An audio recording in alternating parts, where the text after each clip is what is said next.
هلو حبيباتي، شلونكم؟ طبعا اليوم راح اصوركم فيديو بعد 5 ايام مع الاسف بش المدارس، فلازم نروح نشتري فورمة اللي هي مال تيشيرت مال المدرسة.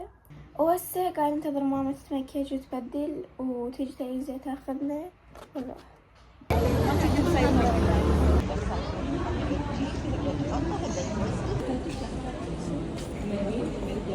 طبعا اشترينا هاي مالتي مال المدرسة.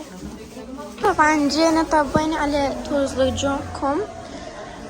راح نباوع اي شي نقدر نشتريه. هنا اشترينا هذا مالتي مال المدرسة.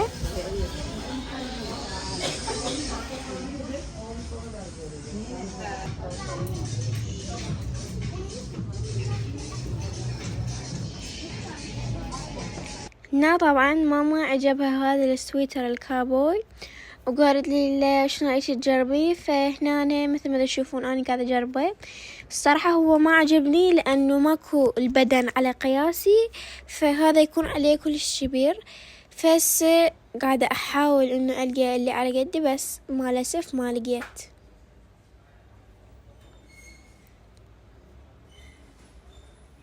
وهذا الثاني هم طبعا عجب ماما، وهسه هم راح اجربه بس هم ما عجبني لانه كلهم كبار، بس هذا صدق شكله هم ما حبيته.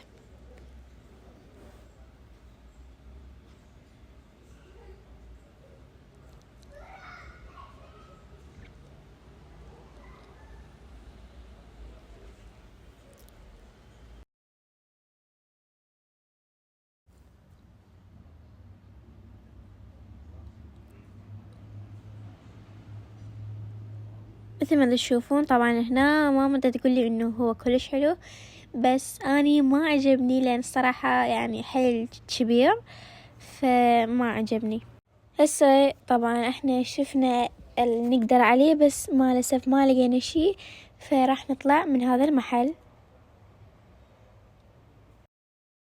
بين المحل مثل ما شفتوا ماما خلت اجرب هذا، بس صراحة انا ما عجبني لان كلش كبير علي، لذلك ما عجبني. وهسه مثل ما قلت لكم اشتريت مالتي المدرسة وراح نروح للشفلت، بس اول شي راح اروح يم هذول اهل الخيار لانه ماما اكيد تشتري لاصق.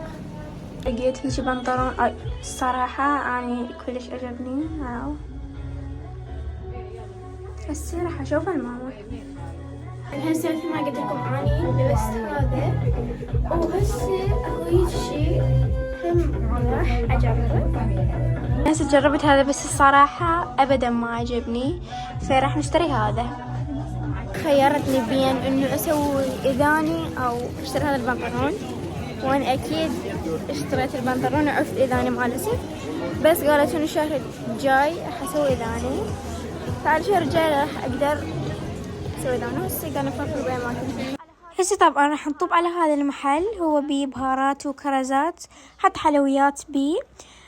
ماما رادت تشتري بهارات وخالتي ما ادري راح تشتري ايش تنباوع.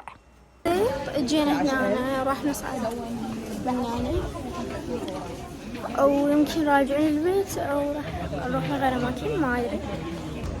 Allah'ım kimseyi dert etmesin. Dışarı çık yerden.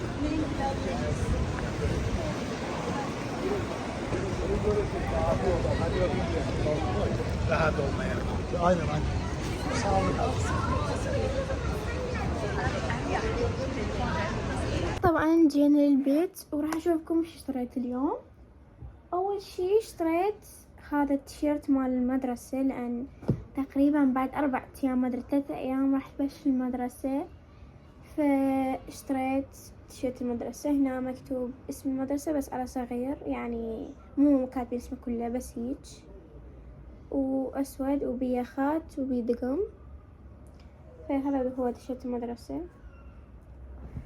وطبعا احنا طبينا المحل، فمثل ما صورت لكم، بس انه انا لما طبيت ما بعت على اي شيء يقدر يعجبني، لان المحل ما بيه اشياء حلوة، بس البناطيل مالتها الصراحة كلش حلوات، لان انا اخر بنطلون اشتريته من عندهم، وهذا هم اشتريته من عندهم.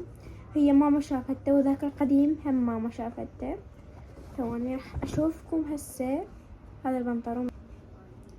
وهذا هو البنطلون، طبعا هو أسود وبي جيوب كبار أو صغار هن مقسومين هيجي، في جيوب من ورا، وأكيد كبنطلون عادي بيجيوب من قدام.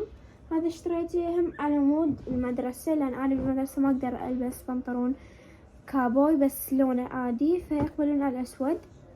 المهم هذا كان الفيديو لليوم، إن شاء الله يكون عاجبكم، لا تنسون باللايك والاشتراك، أحبكم هواية، باي باي.